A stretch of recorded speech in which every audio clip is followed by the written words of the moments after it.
You hear them, don't you? The wolves that aren't there. They call me mad. They call me broken. Of all the cruelties I have endured, watching you stay silent was the one that broke me. She is nothing but a voice hearer, a fraud. Tell me, brother, if I release her right now, would you step forward? Or would you let her drown again?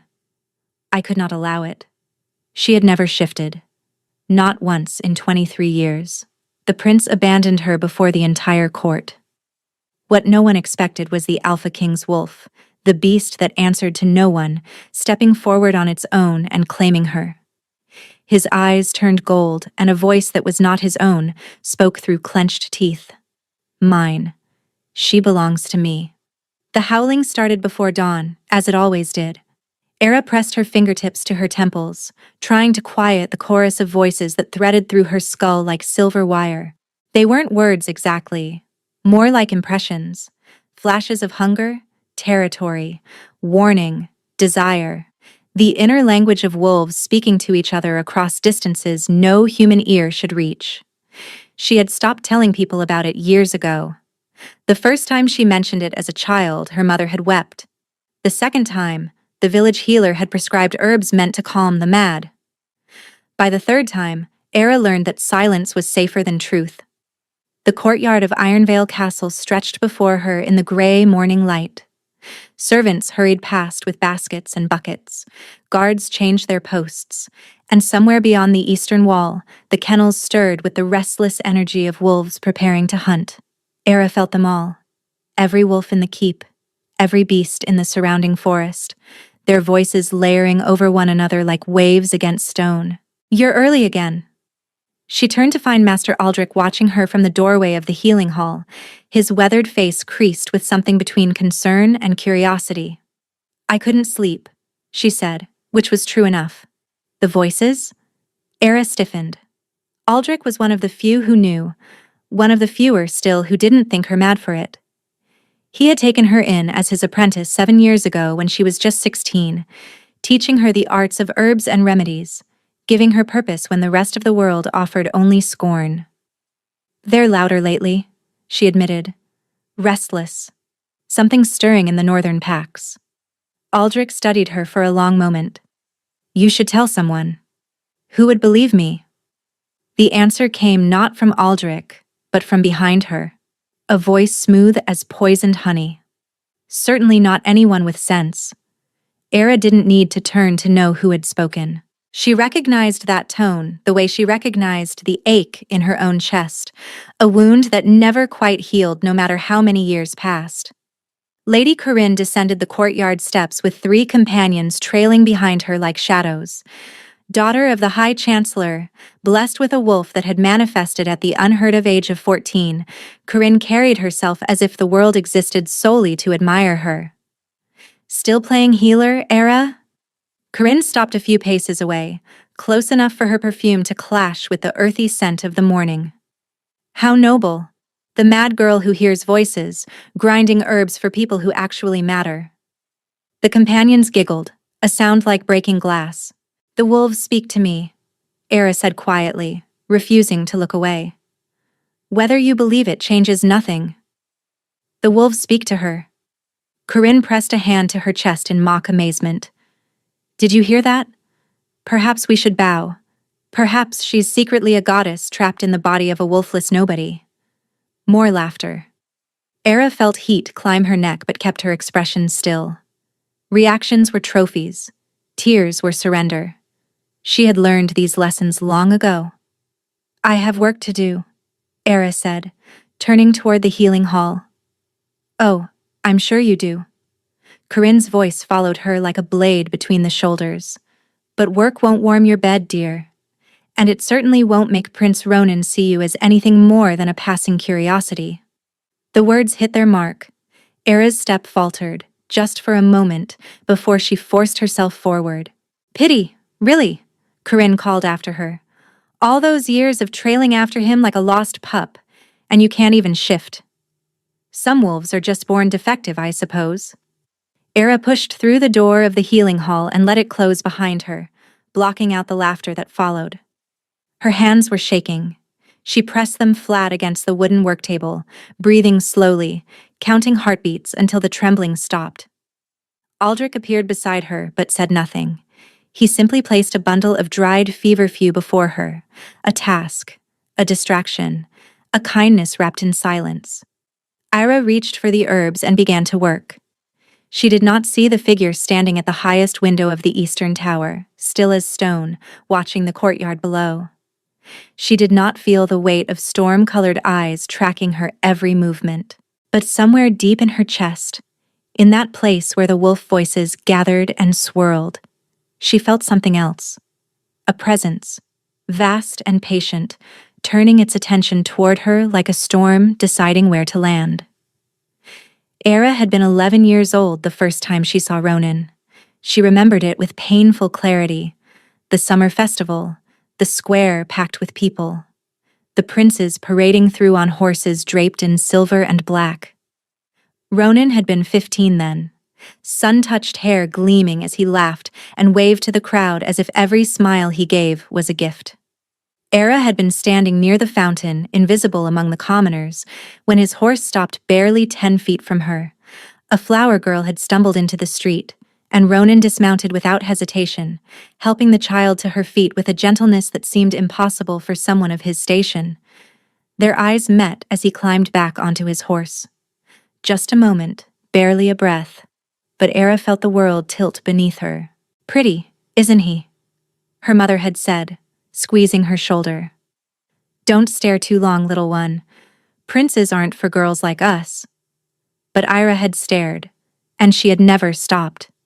The years that followed were a slow accumulation of moments she treasured like stolen coins.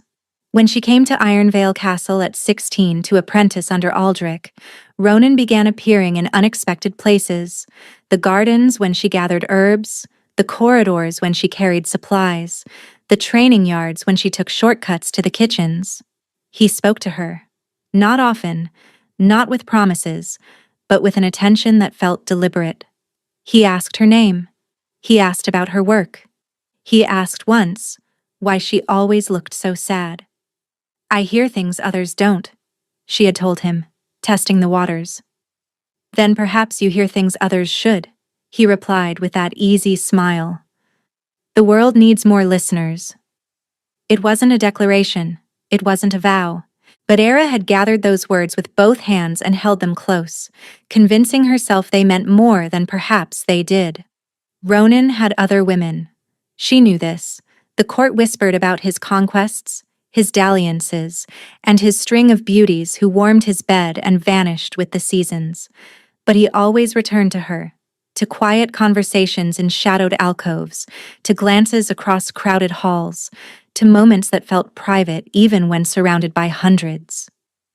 "You're different, Era," he said once, tucking a strand of hair behind her ear. "You see me, not the crown." She believed him. How could she not? But believing was not the same as belonging, and Era knew, with the bone-deep certainty of someone who had spent her life on the outside, that wanting something did not make it yours. Still, she hoped. And while she hoped, she never noticed the other eyes that followed her, slate and watchful, belonging to the king who never smiled, the elder brother who ruled Ironvale with an iron grip, and a wolf that legends claimed had never been tamed. King Thane watched from towers and doorways, from across training fields and through crowded halls, his gaze finding her with an accuracy that defied coincidence. Era never saw him looking, but her gift did. The wolves inside her sometimes caught whispers of something immense and ancient, something that prowled at the edges of her awareness with a patience that felt almost predatory. She told herself it was nothing. She was wrong. The announcement came on the night of the autumn moon feast. Ironvale's great hall blazed with firelight.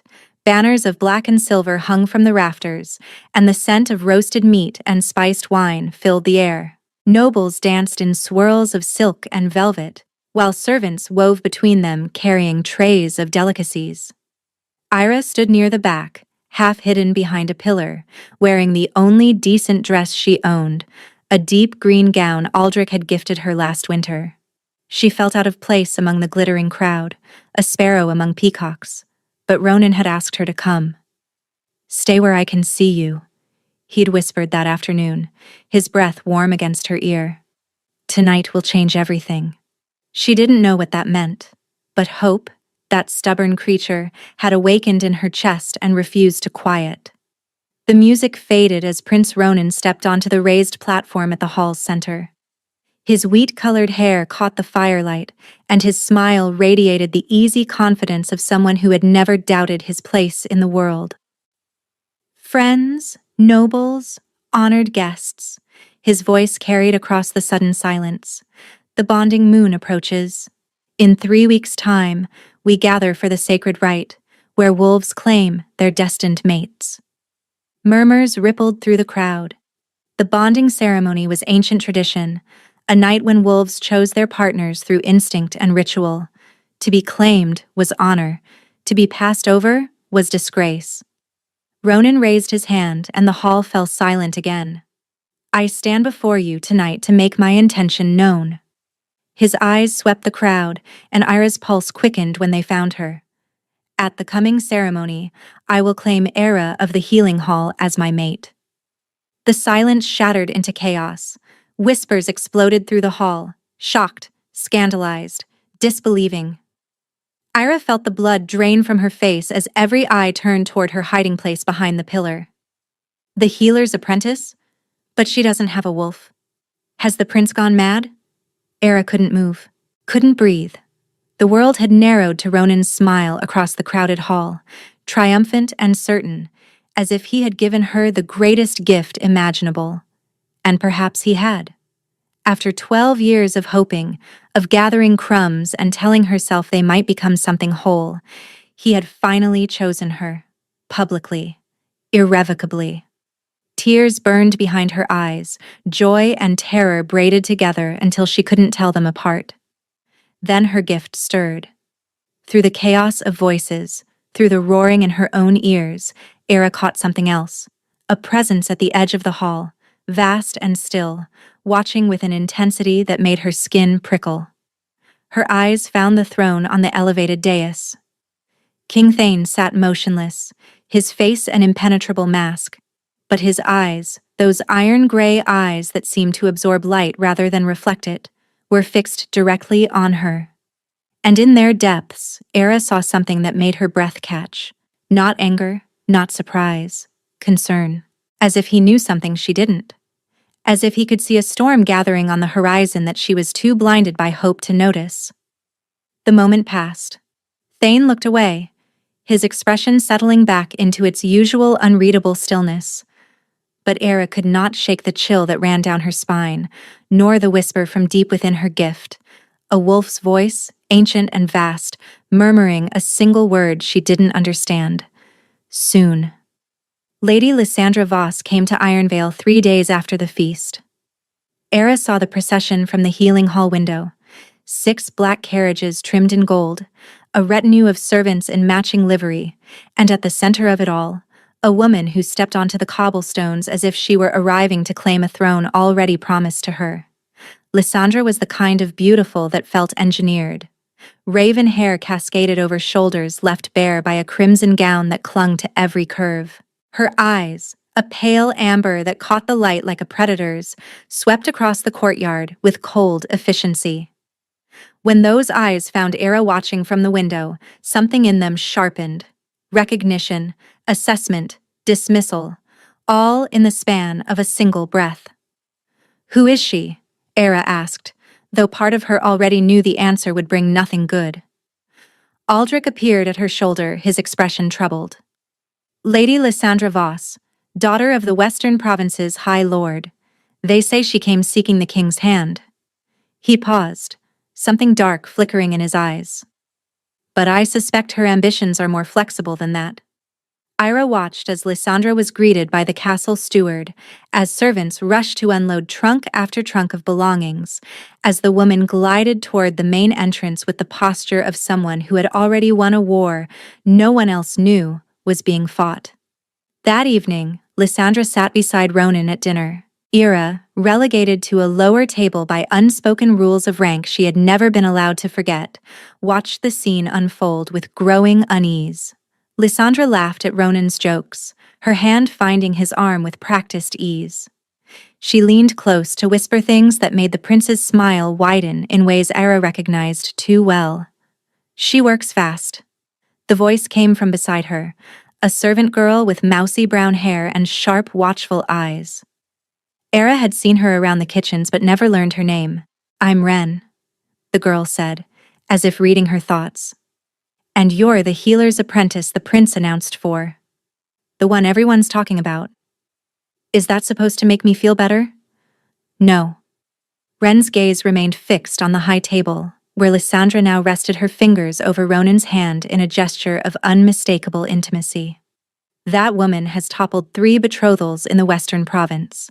She collects powerful men like trophies, then discards them once someone shinier appears."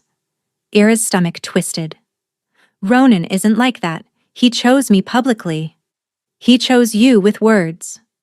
Ren finally looked at her, and there was something unsettlingly like pity in her expression. "Words are easy, my lady. Watch what he does." She slipped away before Era could respond, disappearing among the other servants as if she had never been there at all. Era looked back at the high table. Ronan was laughing again, his head tilted toward Lysandra, his attention wholly captured. And on the throne above them both, King Thane sat in shadow, his gaze fixed not on the flirtation below, but on Era herself, watching, waiting, as if he could see exactly what was coming and was powerless to stop it. Or perhaps not powerless, perhaps simply choosing not to interfere. Yet, the wolves were screaming. Era pressed her hands over her ears, but it made no difference. The voices came from inside, a cacophony of alarm and warning that had torn her from sleep and driven her into the castle gardens seeking air, space, silence she knew she wouldn't find. Something was wrong. The northern packs were in chaos, their communications fractured and desperate. She caught fragments. Intruders, blood, fire, but couldn't piece them together into anything coherent. She stumbled along the moonlit paths, breathing hard, trying to quiet the storm in her skull. "You hear them tonight." The voice came from the shadows beneath an ancient oak. Ira spun, her chest tightening, and found King Thane standing motionless in the darkness. He wore no crown, no royal regalia, just simple black clothing that made him seem less like a king and more like something older, wilder, carved from the night itself. His storm-colored eyes caught the moonlight, reflecting it back with an intensity that made her want to step away. She held her ground. "Your Majesty." She managed a bow, hating how breathless she sounded. "I didn't know anyone else was here. I often walk at night." He stepped forward, and she noticed the tension in his shoulders, the way his hands remained clasped behind his back as if restraining something. "The wolves speak louder when the world is quiet. You know this." It wasn't a question. Ira stared at him. "You believe me? About hearing them?" "I have no reason to doubt it." Thane stopped a few feet away, close enough that she could see the sharp lines of his jaw, the faint scar that traced his temple. "My wolf has sensed your gift since you first entered this castle. He finds it intriguing." Something in the way he said that last word made Ira's blood rush faster. "The northern packs," she said, grasping for safer ground. "Something's happening to them. I can feel their fear, but I can't understand why. Rogue attacks. We received word this evening." Thane's expression darkened. "My commanders are assessing the situation as we speak." "Is it serious?" "Serious enough to warrant attention, but not tonight's concern." His gaze returned to her, weighted with meaning she couldn't decipher. Silence stretched between them, heavy with things unspoken. Ira became acutely aware of the warmth radiating from him despite the cool night air, the way her gift had gone strangely quiet in his presence, as if even the wolf voices recognized something that demanded respect. "You should be careful," Thane said finally, his voice dropping lower. "With my brother." The words hit her like cold water. "What do you mean?" Ronan makes promises easily. He believes them when he speaks them. Thane's jaw tightened. But believing is not the same as keeping. He is drawn to novelty, to excitement. When those fade, so does his attention. Era felt anger flare in her chest. You don't know what's between us. I know my brother. His eyes met hers, and she saw something there she struggled to interpret. Frustration, perhaps, or a sadness too old to have simple origins. I have watched him cycle through infatuations my entire life. I do not wish to see you become another name he barely remembers. That's not your decision to make. No. Thane stepped back, the distance between them suddenly feeling vast. It isn't. But you deserve someone certain, Era. Someone who does not need an audience to find his courage. He turned and walked away before she could respond, his dark form dissolving into the shadows as if he had never been there at all. Era stood alone in the moonlit garden, her pulse racing for reasons she refused to examine. You deserve someone certain. She pushed the words away. Ronan had chosen her. That was enough. It had to be. The days that followed were an exercise in slow suffocation. Ronan stopped seeking her out. The quiet conversations in shadowed corners, the glances across crowded rooms, the moments that had sustained her hope for years. All of it vanished as if it had never existed. He was always with Lysandra now, walking the gardens, dining at her side, disappearing into private chambers for hours at a time. The court whispered, and Ira pretended not to hear, but each rumor carved another piece from her chest. He's just being polite, she told herself. She's a visiting noble. He has duties. But the lies tasted bitter, and they grew harder to swallow with each passing day. On the eve of the bonding ceremony, Era found him alone in the stables. Ronan looked up as she entered, and for a moment, just a moment, something like guilt flickered across his handsome face before his usual easy smile slid back into place. Era? He set down the brush he'd been using on his horse. I was hoping to see you. Were you? She stopped a few feet away, arms wrapped around herself.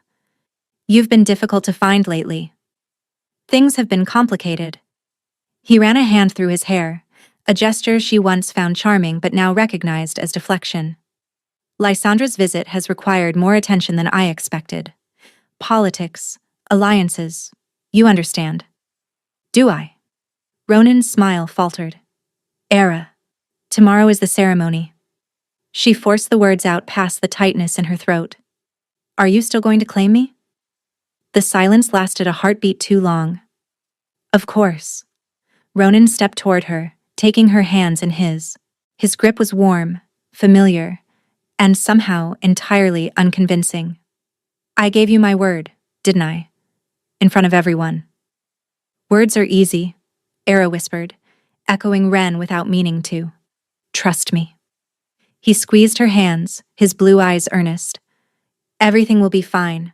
I just need you to be patient a little longer. She wanted to believe him. She had spent 12 years believing him. But as Era walked back to her quarters that night, the wolf voices stirring restlessly in her mind, she could not shake the feeling that patience was simply another word for waiting to be destroyed. The bonding ceremony began at moonrise. Ironvale's great hall had been transformed. The sacred circle dominated the center of the marble floor, ancient runes carved into stone that seemed to pulse with their own inner light. Torches burned in iron sconces, casting long shadows across the assembled crowd. Nobles, elders, warriors, all gathered to witness wolves claim their mates. Era stood near the edge of the circle, her white ceremonial gown feeling like a shroud. Her hands trembled beneath the flowing sleeves, and no amount of deep breathing could calm the thunder of her heart. The wolf voices were deafening tonight. Every shifted wolf in the hall added to the chorus in her mind, excitement, anticipation, hunger, until she could barely hear her own thoughts. One by one, wolves stepped forward to make their claims. Couples formed, hands clasped, declarations made. The crowd applauded politely, whispered assessments of political advantage, and calculated the worth of each union. Then Ronan's name was called. The prince walked to the center of the circle, his hair gleaming in the torchlight. He looked every inch the royal heir, confident, beautiful, and destined for greatness. Era stepped forward. It was expected. It was what everyone expected. She felt the eyes turn toward her. Some curious, some hostile, some gleaming with barely concealed mockery. The whispers began before she even reached the circle's edge. The voice hearer thinks she'll be claimed, but she can't even shift. The prince must be under some enchantment. Era kept walking. 12 years of hope carried her forward when her legs wanted to flee. Ronan saw her approaching. His expression flickered. Loss? Shame? Regret? Before settling into something carefully neutral. The elder presiding over the ceremony raised his staff. Prince Ronan, second son of the Iron Throne, have you come to make your claim? The silence that followed was absolute. Ronan opened his mouth, closed it. His eyes found Era's across the circle, and she saw the answer in them before he spoke. This cycle, his voice came out thin, barely audible. I claim no one. The world ended. Not with fire or fury, but with silence. A silence that lasted one eternal heartbeat before shattering into whispers that spread through the hall like wildfire. He abandoned her? The mad girl actually believed? How humiliating. Era couldn't move. Her feet had rooted to the stone floor. Her lungs had forgotten how to breathe. She stood exposed at the edge of the sacred circle, every nightmare she had ever had about this moment manifesting in excruciating detail. Laughter rippled from somewhere behind her. Corinne's voice, unmistakable in its cruelty. Perhaps her imaginary wolves can comfort her tonight. More laughter, more whispers, more eyes drinking in her devastation like wine.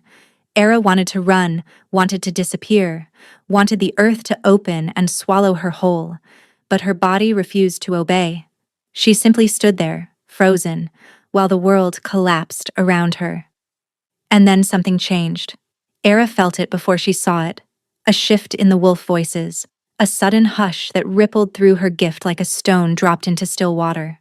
Every wolf in the hall fell silent at once, their attention snapping towards something behind her with an intensity that bordered on fear.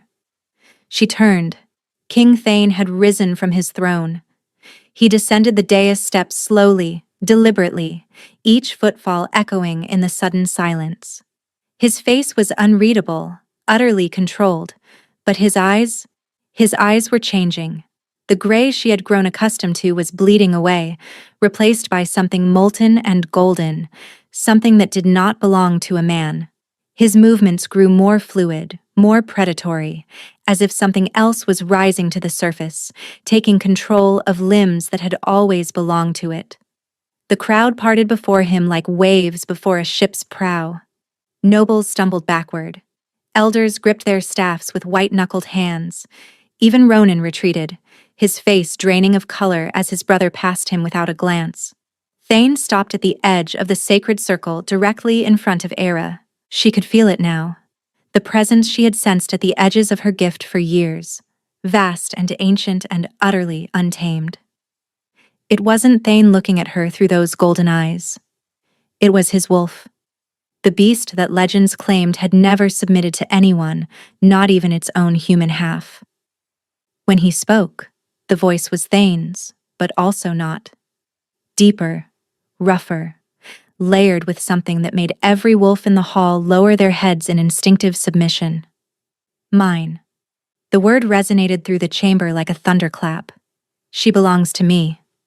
Chaos erupted. Elders shouted. Nobles gasped. Somewhere, a woman screamed. But the wolf paid no attention to any of it. Those golden eyes remained fixed on Era with an intensity that should have terrified her. Instead, she felt something stir in her chest, something that had been sleeping for 23 years, waiting for exactly this moment. The wolf extended Thane's hand toward her, palm up, fingers open, an offering, not a command. Choose, the beast said, and beneath the otherworldly resonance, Era heard something almost vulnerable. Choose me. She looked at that hand, looked at the golden eyes that held no deception, no hesitation, and no possibility of retreat. Looked at the hall full of people who had spent her entire life telling her she was broken, worthless, mad. And she made her choice. Her hand found his. The moment their skin touched, lightning shot through her veins. She gasped, her knees buckling, as something deep inside her, something ancient and powerful and entirely her own, cracked open like an egg and began to unfold. The golden eyes softened. The wolf rumbled something that sounded almost like satisfaction. Then the gold receded, gray flooding back, and it was Thane who stood before her, shaken, breathing hard, but holding her hand as if he would never let go. "What just happened?" Era whispered. "My wolf chose you," Thane replied, his voice rough, before I could even understand why. Behind them, the hall remained frozen in shock.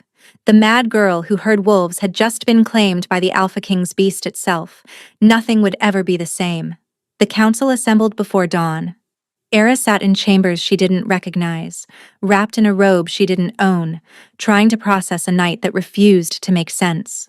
The rooms were vast, sitting areas with velvet furniture, shelves lined with ancient books, windows overlooking the moonlit gardens. The king's mate's quarters, a servant had whispered while guiding her here. Reserved for centuries, now occupied by her. A knock at the door made her flinch. Marta, the round-faced maid who had been assigned to attend her, poked her head inside. "The king requests your presence at the council session, my lady." She hesitated. "He said to warn you. They're not happy." Era almost laughed. Not happy seemed a spectacular understatement. The council chamber was a storm of raised voices when she entered. Elders stood red-faced around the long table. Nobles argued in clusters. And at the head of it all, Thane sat motionless, letting the chaos wash over him like waves against a cliff. His eyes found hers the moment she crossed the threshold. Something in them steadied her, not warmth exactly, but certainty. An anchor in the tempest. "Ah, the voice hearer arrives." Chancellor Dravos spat the words like poison. "Perhaps she can explain how she bewitched the king's wolf into this mockery of tradition." "I bewitched nothing." Era forced her voice to remain steady. "I don't even understand what happened." "A likely story." "Enough." Thane's voice cut through the chamber, and silence fell instantly.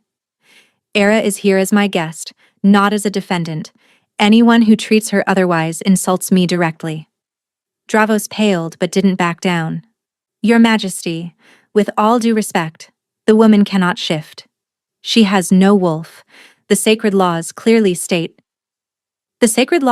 that a claim made within the ceremonial circle is irrevocable." Thane's iron gaze was cold. "My wolf made his claim. The runes accepted it. Or does the council presume to overrule powers far older than any of us?" Uncomfortable silence. "Furthermore," Thane continued, "Era possesses a gift this kingdom has not seen in generations. She hears the wolf voices, all of them. The northern pack attacks we received word of last week? She sensed them before any messenger arrived." Murmurs rippled through the chamber.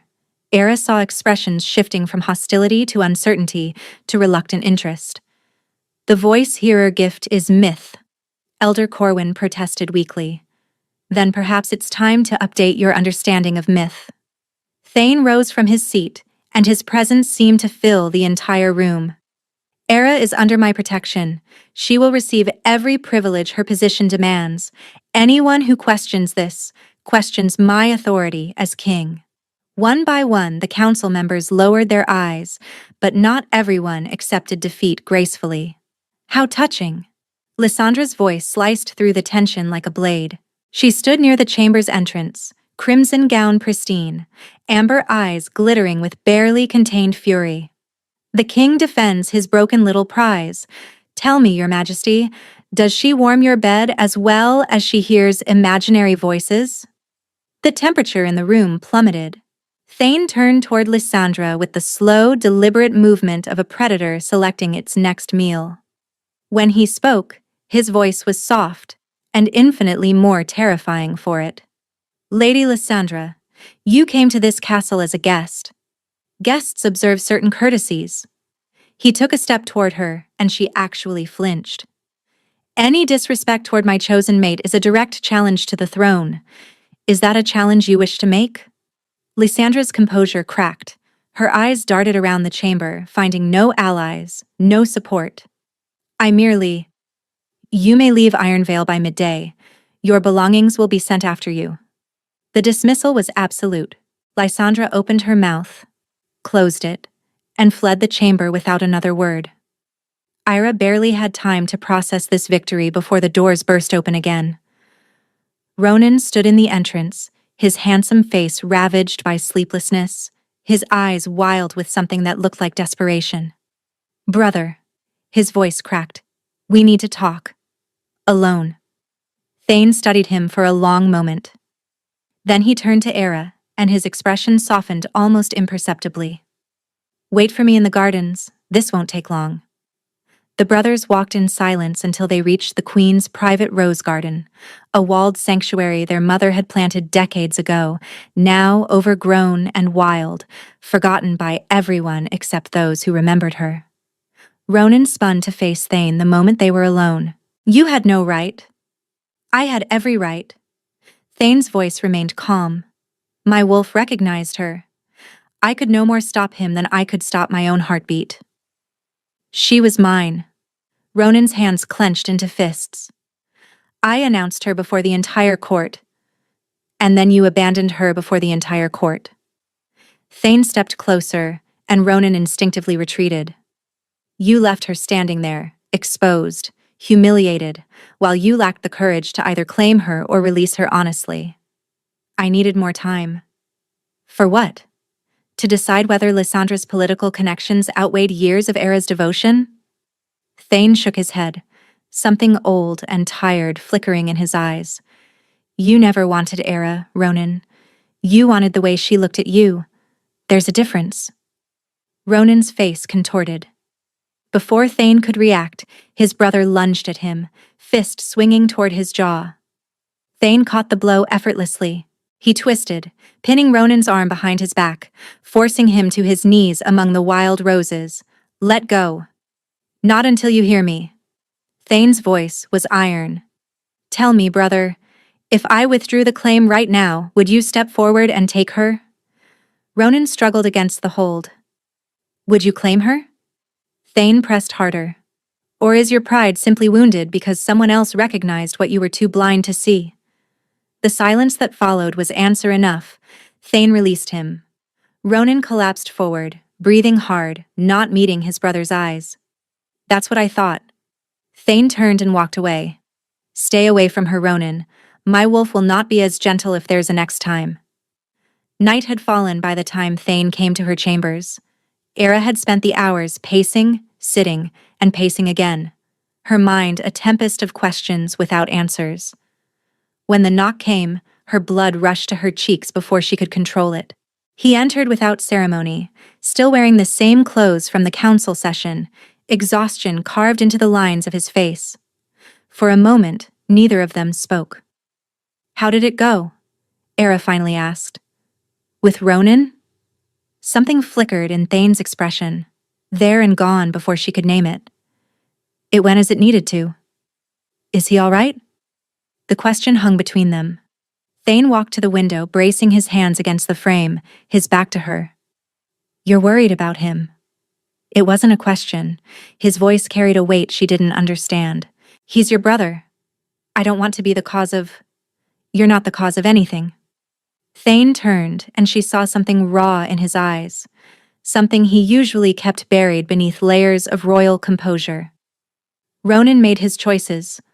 Whatever stands between us now was built by his own hands. But, Era. Her name on his lips stopped her cold. "I need to know something. And I need you to answer honestly." She nodded, not trusting her voice. "Do you still love him?" The question struck like a physical blow. Era opened her mouth to respond, to deny, to deflect, to say whatever would smooth the tension in the room. But the words wouldn't come. Because the truth was complicated. She had loved Ronan for 12 years. That love had shaped her, driven her, and defined her in ways she was only beginning to understand. It couldn't simply vanish overnight, no matter how badly he had hurt her. But when she searched her heart now, reaching for the feelings she had carried for so long, she found something unexpected. Emptiness. Not the aching void of loss, but the quiet stillness of something that had already died and been mourned without her noticing. I thought I did, she said slowly. For years I was certain of it. But now, she looked at Thane, really looked at him. The sharp lines of his jaw, the slate eyes that saw too much, the careful control that hid depths she was only beginning to glimpse. Now I think I loved the idea of him, she continued. The hope that someone like him could choose someone like me. But that's not love. That's desperation dressed up in prettier clothes. Thane was very still. And you? Era stepped closer, driven by something she couldn't explain. Your wolf chose me, but what about you? Am I just an obligation? A promise you inherited? No. The word came out rough, almost broken. Then what am I? Thane closed his eyes. When he opened them again, the careful control had cracked, revealing something vast and aching beneath. I have watched you for years, he said quietly. At first, yes, because I felt responsible. Your parents served my family. Their sacrifice earned you protection I was honor-bound to provide. He took a shuddering breath. But somewhere along the way, responsibility became something else. I started looking for you in crowds, listening for your voice in corridors, finding reasons to walk paths I knew you traveled. Era's chest tightened until breathing hurt. My wolf knew before I did.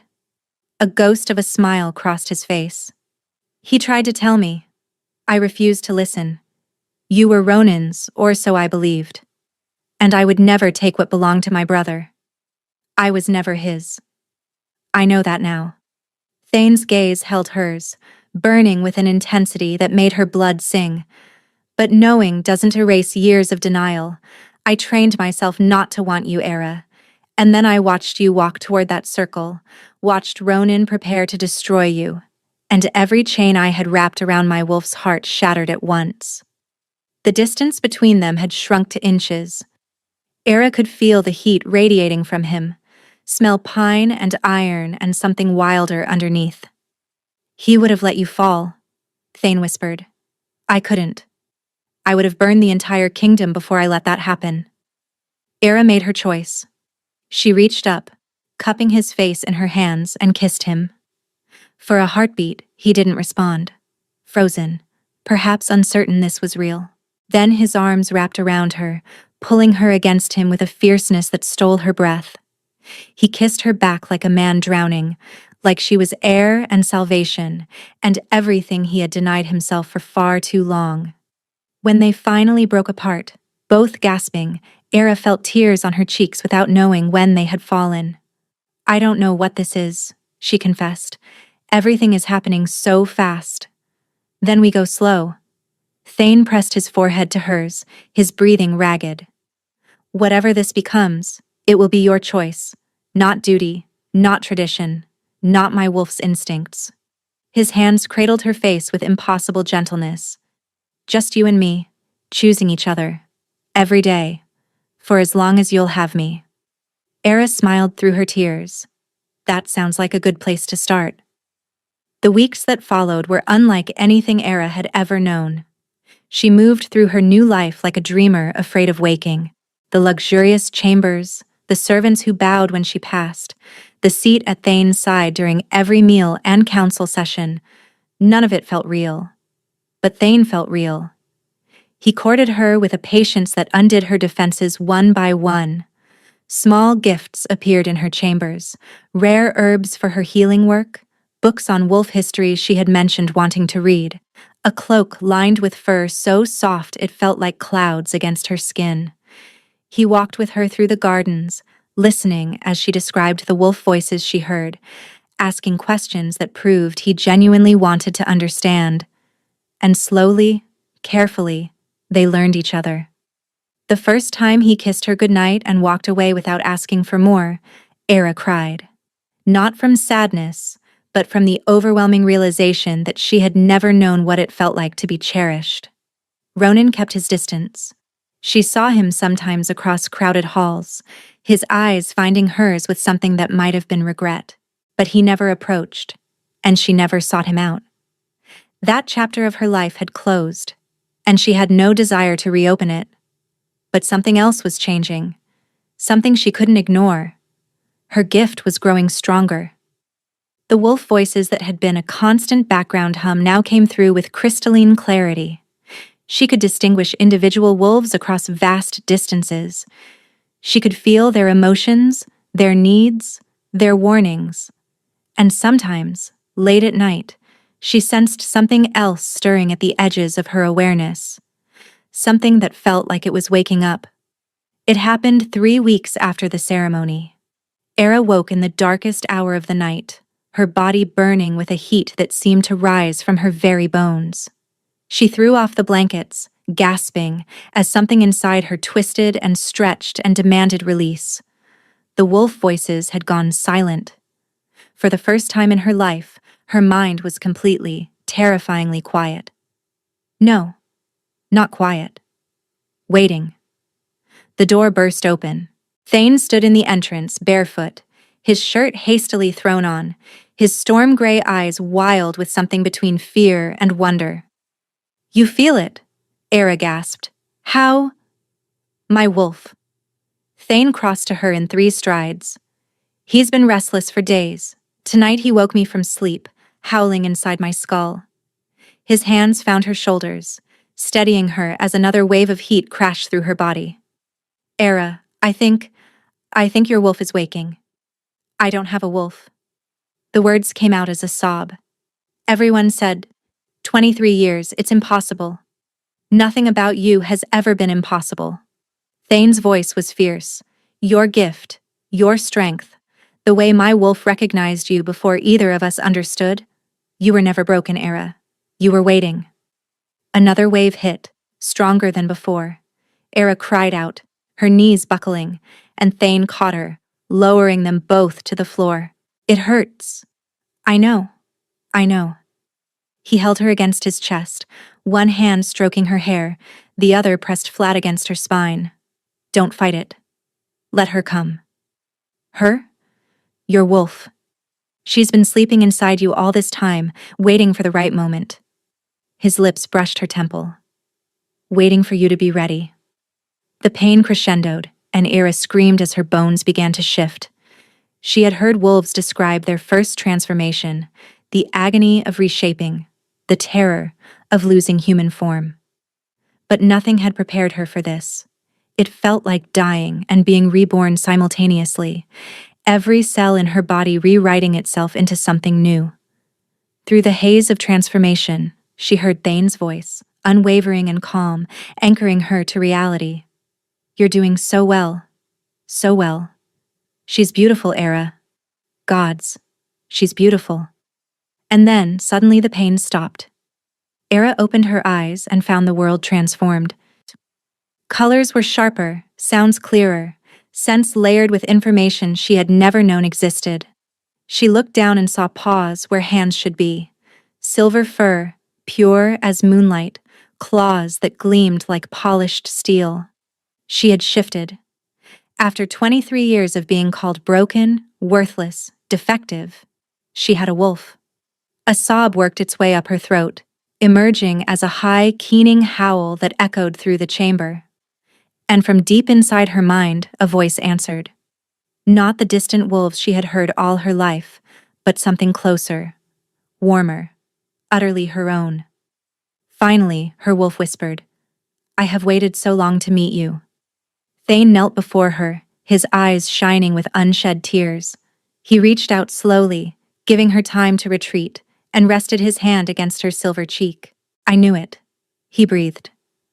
"From the moment my wolf first sensed you, I knew there was something extraordinary sleeping inside." Era pressed her muzzle into his palm, overcome with emotions too vast for words. And then, she caught his scent. Really caught it, with a wolf's senses instead of a human's, and the world stopped. Pine, iron, stone. And beneath it all, something that resonated through every fiber of her being like a bell being struck. Mate. The word exploded through her consciousness. Her wolf surged forward with recognition, with certainty, with a joy that brought fresh tears to Era's newly golden eyes. Thane felt it too. She could see it in the way his breath caught, the way his eyes widened, the way his hand trembled against her fur. "You feel it," he whispered. "The bond."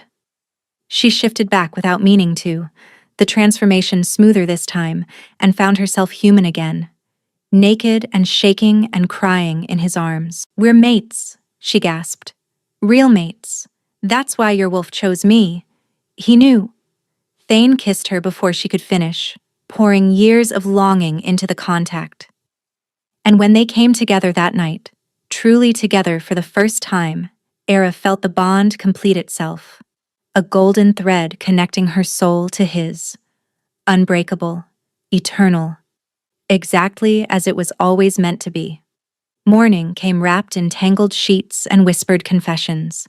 Era lay in Thane's arms, tracing the scars on his chest while he told her stories of battles fought and prices paid. Outside the window, the sun climbed higher, and with it came the weight of reality. "The council will demand an explanation," Thane murmured against her hair. "A public one. Then we give them one." Era lifted her head, meeting his eyes. "I'm done hiding. I'm done being ashamed of what I am."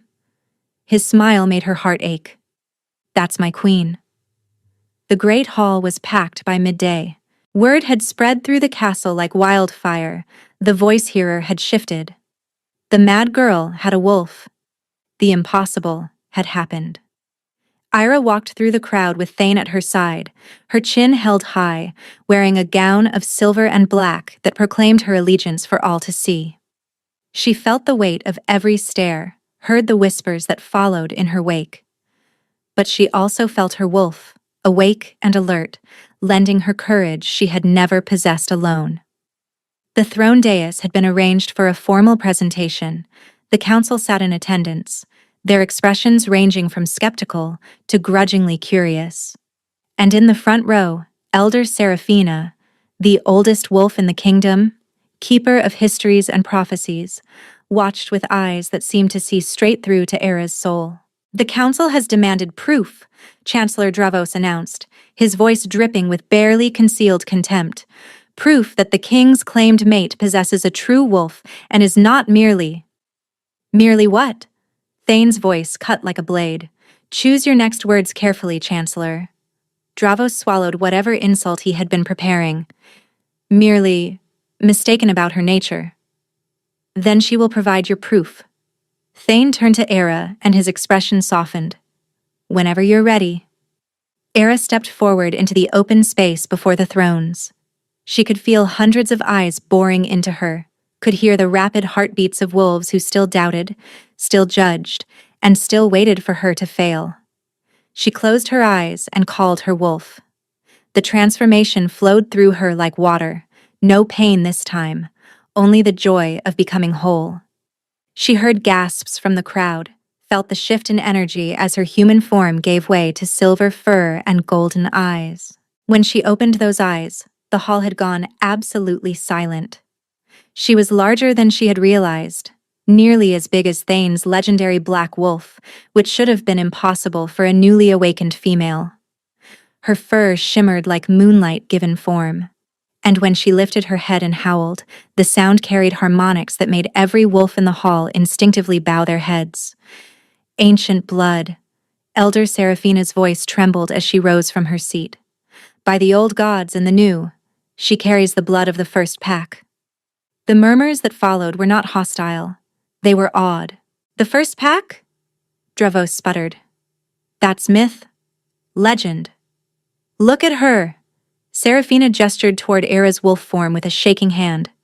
"The silver coat, the harmonic howl, the gift of hearing all wolves. These are the marks of the Voice Walkers, the ancient line that could speak to any wolf across any distance. They were said to have died out centuries ago. Apparently, Thane said, and Era could hear the pride in his voice. They were simply sleeping. Era shifted back, and this time Thane was ready with a cloak to wrap around her shoulders. She faced the council, the nobles, and the crowds who had mocked her for 23 years. I am not mad, she said, her voice carrying through the silent hall. I was never mad.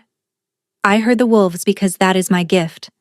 A gift passed down from bloodlines this kingdom had forgotten. You called me broken because you did not understand. You laughed because it was easier than admitting you were wrong. She let her gaze sweep the crowd, finding faces she recognized. Corinne, pale and shrinking. Dravos, unable to meet her eyes. And in the back of the hall, half hidden behind a pillar, Ronan, watching with an expression of such profound loss that she almost felt sorry for him. Almost? I am Era of the Voice Walkers, she continued, mate to King Thane of Iron Vale, and I am done apologizing for existing. One by one, wolves throughout the hall lowered themselves to their knees. Nobles followed. Even the council members bent their heads, whether from genuine respect or simple self-preservation. Thane's hand found hers, solid and sure. My queen, he murmured, for her ears alone. Era smiled. A real smile, the first one she could remember giving without fear or reservation. In the back of the hall, Ronan turned and walked away. She watched him go, feeling nothing but the quiet closure of a door that should have been shut long ago. Later, in the privacy of their chambers, Thane held her close and asked the question she had been waiting for. Are you happy? Era considered the question carefully. Happiness had always seemed like something meant for other people. Brighter people, luckier people. People who hadn't spent their lives being called mad and broken and worthless. But here, now, wrapped in the arms of her mate, her wolf content and settled in the back of her mind, her enemies silenced and her truth finally spoken. Yes, she said, and meant it with every fiber of her being. For the first time in my entire life, I truly am.